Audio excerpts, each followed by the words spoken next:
Welcome to the class of Engineering Mechanics, where today's topic is on centroid, center of gravity and center of mass. We shall discuss the difference between these three, its usages, and how to find these three for any particular body or system of a bodies using classical approach. Now basically in our schooling approach at the school level, we exactly know what centroid is. It is a point where the entire area or mass of a particular body is supposed to be concentrated. Now let us check it with the engineering mechanics level, the engineering level, how it must be dealt with. Now suppose there is a body. I am considering some body. I am not saying it is 2D or a 3D. Any body. Let this body have a weight W, say. Now when I am assuming this with respect to Earth, say, now this can be considered to be an object of some n particles, or for that matter it must be an infinite particle, because we can divide it into any number of particles, but here I am taking it to be n because we have to solve it by mathematics, and orally we cannot define what infinity is. When I am assuming that there are different particles, this particular object of weight W consists of n particles. Now if I am assuming each particle to be something like this, every particle has got its own weight, and we know that weight is nothing but an attractive force of this particular object towards what?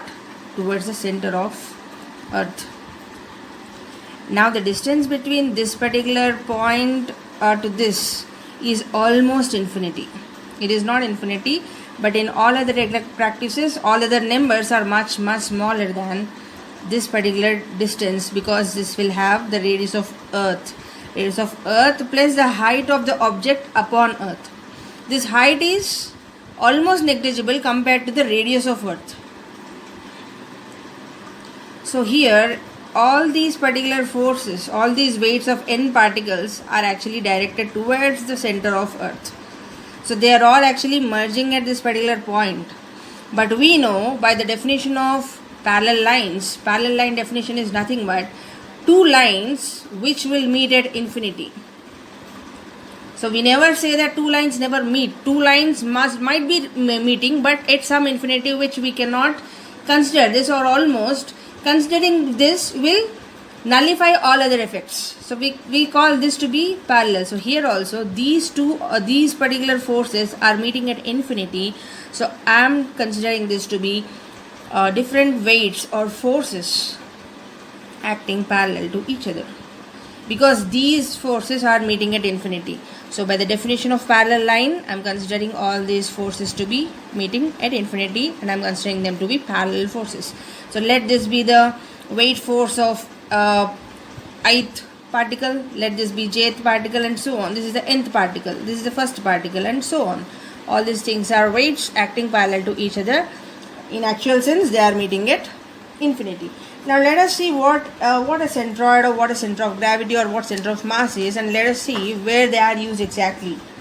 Now if I see the line of action of resultant, you all know resultant. What a resultant is? A resultant is that particular force which can be used to replace all other system of forces.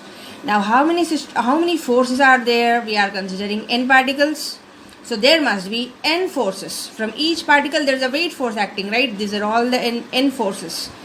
Now resultant force is that force which singly can be replaced by all of these. So these all put together will be equal to this.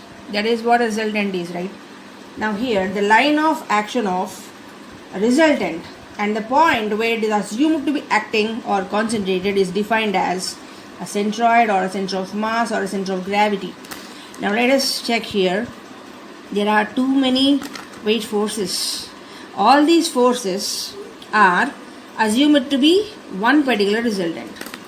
Now if that resultant is somewhere here, say this is R, meaning which if at all this particular, instead of all these different forces of n particles, if I put just one particular r, those are interchangeable. So this is the resultant.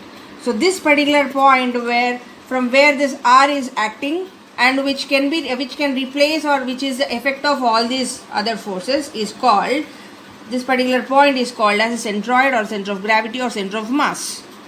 So we don't have to worry about interchangeable use of centroid and center of gravity. Center of gravity of a line exists, center of gravity of an area exists, center of gravity of a volume also do exist. But when we are talking about just the location, we can call it as simply centroid. Alright. Or center of gravity for a two-dimensional body is a point at which the entire weight acts irrespective of the orientation of the body. No matter how I orient it, this particular point doesn't change. Now center of mass. Now where are we using the center of mass? We are talking about something mass. Now let us see. The center of mass is a point where the entire mass of a body may be assumed to be concentrated. And we all know the relation between weight and mass. It is nothing but W is equal to mg. When you are considering weights, it is the center of gravity. Now when you are considering only the mass, in the sense it is W by G. It is mass. So that point where all the masses are assumed to be concentrated, like here if I am talking, if I want to say about this to be, say, mg. Now in place of W, I am considering only m, which is W by G. In such a case, this particular location may be called as center of mass. This is the primary difference between what a centroid, center of gravity, or center of mass is. Let us try to find mathematically, numerically, how to find centroid of an area. We all know what a moment is, moment of a force for that matter. But here it is the moment of, if at all you want to find the centroid of area. Now we are trying to see how to find centroid of an area. In this particular case, I am supposed to find moment of an area about a particular axis. Because why about a particular axis? Because centroid is a position or location. And how do we always find a location? Location or position is always found with respect to some datum, some axis. Mostly it is the origin. So here also, moment of an area about a particular axis is found so as to find the centroid of the area. Now for example, let me roughly take some object whose area is A, total area is A. Now if at all I want to find the centroidal location of this particular area, it might be somewhere here, I do not know. I am just assuming, and let me take some point here.